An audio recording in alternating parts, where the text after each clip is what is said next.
Tell. Mass spectrometry, protein interaction, and bioinformatics. Hey everyone! Welcome back to our channel. Today, we're diving into the fascinating world of mass spectrometry, protein interactions, and how bioinformatics ties it all together. So, grab a snack, get comfy, and let's jump right in. First off, let's talk about mass spectrometry, or MS for short. Now, you might be wondering, what exactly is mass spectrometry? Well, it's a powerful analytical technique used to measure the mass-to-charge ratio of ions. This means it helps us identify and quantify different molecules, including proteins, in a sample. Imagine being able to detect thousands of proteins in just a tiny drop of blood. That's the magic of MS. But how does it actually work? Here's the deal. We start by ionizing our sample, which means we convert the molecules into charged particles. These particles are then accelerated through an electric field and sorted based on their mass-to-charge ratio. The result? We get a spectrum that tells us what molecules are present and in what quantities. Pretty cool, right? Now, let's connect this to proteins. Proteins are essential players in our bodies, performing a vast array of functions.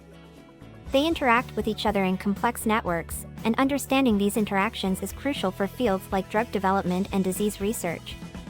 This is where mass spectrometry shines again. Using mass spectrometry, scientists can study protein-protein interactions. By isolating a protein of interest, let's call it our bait, and then using mass spectrometry to analyze what other proteins bind to it, researchers can map out interaction networks. This helps us understand how proteins communicate and function within cells. But wait, there's more. To really make sense of all this data, we need bioinformatics. Bioinformatics is like the bridge that connects biology and computer science. It involves using software and algorithms to analyze and interpret the massive amounts of data generated by techniques like mass spectrometry. So, how does bioinformatics come into play with mass spectrometry? Well, once we have our MS data, bioinformatics tools help us identify patterns, quantify protein levels, and even predict how proteins might interact based on their sequences and structures.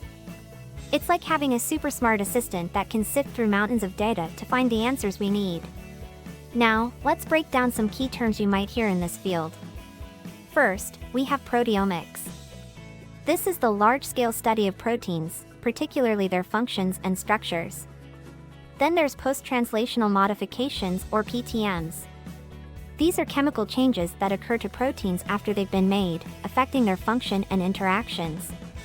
And finally, quantitative analysis refers to measuring the amount of proteins or other molecules in a sample.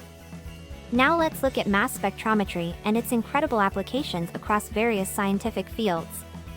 If you've ever wondered how scientists analyze proteins, study drug interactions, or even explore environmental samples, you're in the right place.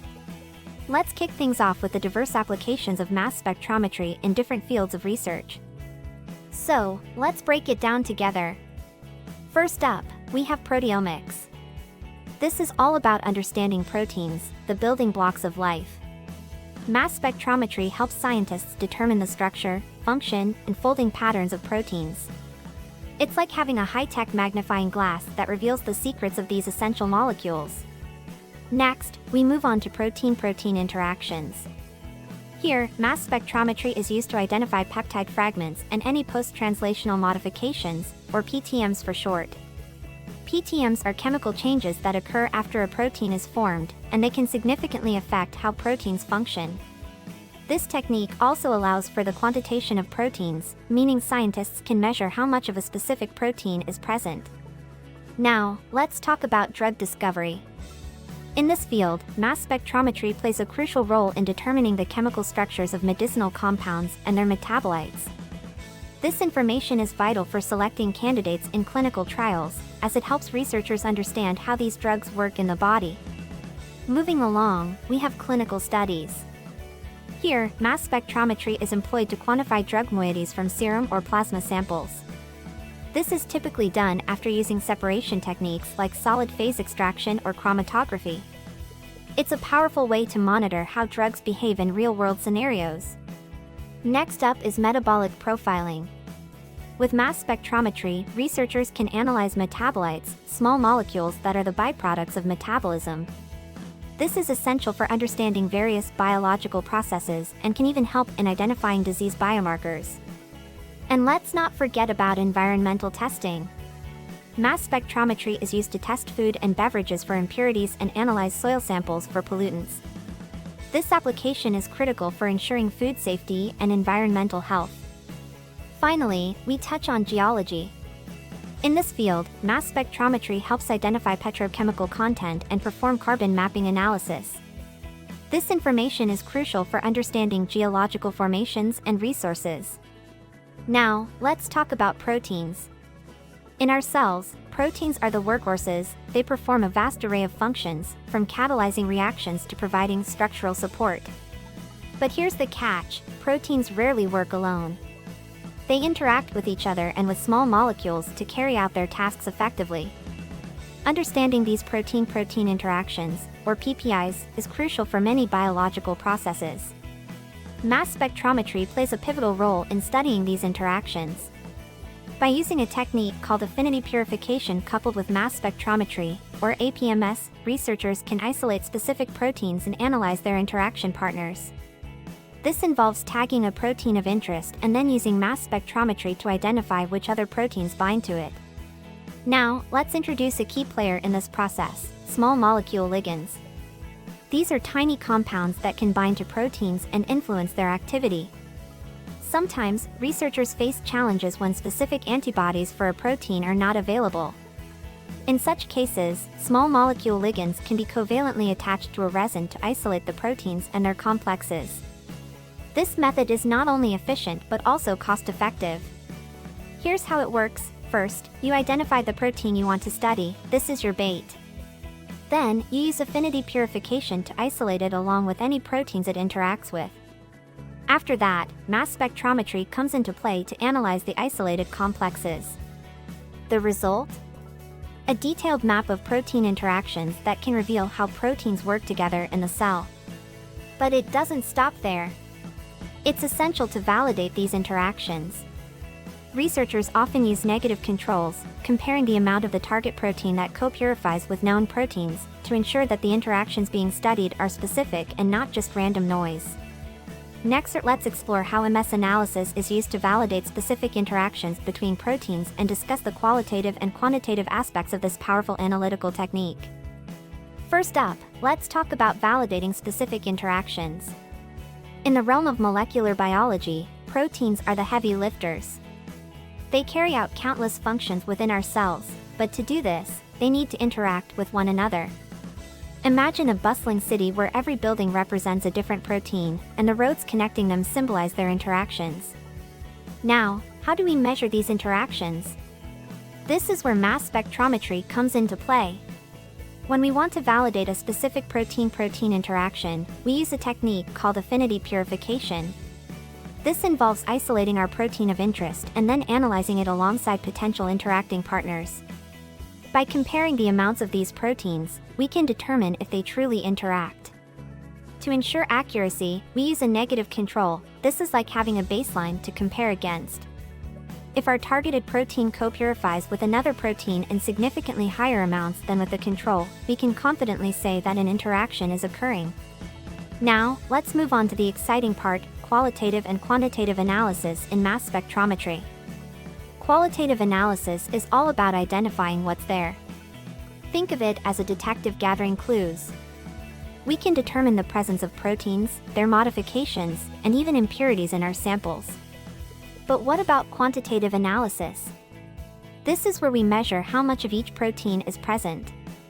With advancements in technology, we can now achieve semi-quantitative and quantitative results with high precision. For instance, one popular method is called SILIC, which stands for stable isotope labeling by amino acids in cell culture. This technique uses heavy isotopes to label proteins, allowing us to compare their abundance across different samples. However, it's essential to note that quantitative analysis isn't without its challenges. Factors like sample preparation, ionization techniques, and instrument settings can all affect our results. For example, if our sample isn't homogeneous, it could lead to inaccurate quantification. Next, let's specifically focusing on the challenges associated with mass analysis. Let's break down some of the key hurdles that researchers face. First up is sample preparation. This is a critical step because the sample matrix can interfere with the analysis. What do we mean by sample matrix? Well, it refers to the complex mixture in which your target analytes are found. If the matrix is not homogeneous, it can lead to inconsistent results. It's like trying to find a needle in a haystack. If the haystack keeps changing, good luck finding that needle. Next, let's talk about sample homogeneity. For accurate quantitative analysis, your samples need to be uniform. Variations in concentration or composition can skew results, making it difficult to draw reliable conclusions.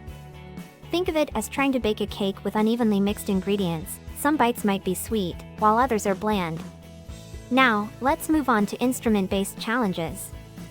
The characteristics of the ion source, which is the part of the mass spectrometer that generates ions, play a significant role in the analysis. If the ionization power is inconsistent, it can lead to unreliable results. This means that the same sample could yield different readings based on how well it was ionized. Speaking of ionization, let's discuss detection. Different ions have varying detection efficiencies. This means that some ions might be detected more easily than others, leading to an incomplete picture of your sample. It's like trying to listen to a symphony, but some instruments are playing much louder than others, drowning out the rest of the music. Another challenge is concentration and mass calibration. The relationship between signal and quantity isn't always linear across a wide range. This means that as you increase the amount of analyte, the signal might not increase proportionally. Calibration equations can also change over time, making it essential for researchers to regularly recalibrate their instruments. Finally, let's touch on automation and data processing. While automated sample handling can improve reproducibility, it can also be expensive. And once the data is collected, transforming raw data into understandable results requires expertise. This is where many researchers face challenges, as interpreting complex data can be daunting. Next, let's discuss two important concepts, relative versus absolute quantification, and how mass spectrometry plays a crucial role in lipidomics and metabolomics. First up, let's talk about quantification. In the realm of mass spectrometry, we often hear the terms relative quantification and absolute quantification. But what do they really mean? Relative quantification is all about comparing the levels of different molecules within a sample. Imagine you have two samples, and you want to know how much of a specific protein is present in each. With relative quantification, you measure the intensity of the peaks in the mass spectrum for each sample and compare them. It's like saying, sample A has twice as much of this protein compared to sample B. On the other hand, we have absolute quantification. This method gives you a concrete number of how much of a specific molecule is in your sample. To achieve this, scientists use internal standards. These are known quantities of the molecule you're measuring. By comparing the signal from your sample to that of the internal standard, you can calculate the absolute concentration. So, in summary, relative quantification tells you how one sample compares to another, while absolute quantification gives you the exact amount of a substance in your sample. Now, let's switch gears and explore how mass spectrometry is revolutionizing the fields of lipidomics and metabolomics. Lipidomics is the study of lipids, those essential fats that play key roles in our body's physiology. They're involved in everything from energy storage to cell signaling. Mass spectrometry allows us to analyze these lipids in detail, even when they're present in tiny amounts. Using techniques like liquid chromatography coupled with mass spectrometry, or LC-MS, researchers can separate and identify different lipid species. This is crucial for diagnosing diseases like diabetes, obesity, and even certain cancers, where lipid profiles can change significantly. Now, what about metabolomics? Well, this field focuses on the study of metabolites, the small molecules produced during cellular metabolism. Just like lipids, metabolites provide vital insights into our health and disease states. Mass spectrometry shines here too. It helps scientists identify and quantify these metabolites, allowing for the detection of biomarkers for various diseases. By analyzing the metabolome, researchers can understand how different conditions affect metabolic pathways in the body. In both lipidomics and metabolomics, mass spectrometry serves as a powerful tool, enabling us to unlock the mysteries of cellular processes and disease mechanisms. In the early stages of drug discovery, mass spectrometry helps in target selection and validation.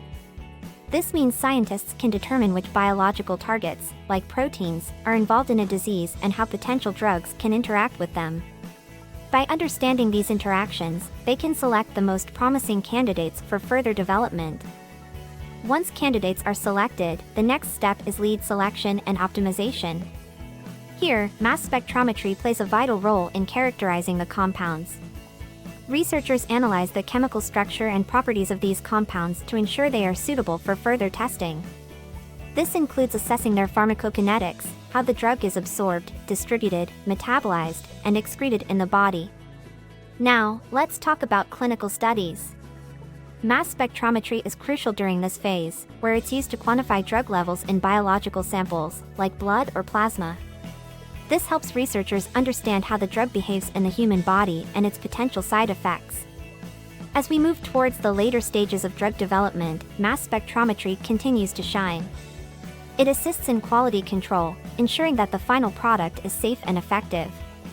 By analyzing the drug's composition, scientists can identify any impurities or degradation products that could affect its performance. So, what's the big picture? Mass spectrometry is integrated throughout the drug discovery and development process. From initial compound screening to final product release, it provides invaluable insights that help researchers make informed decisions. In conclusion, mass spectrometry is not just a tool, it's a cornerstone of modern drug discovery. Its ability to provide detailed molecular information ensures that the medicines we rely on are both effective and safe. Thanks for joining us today.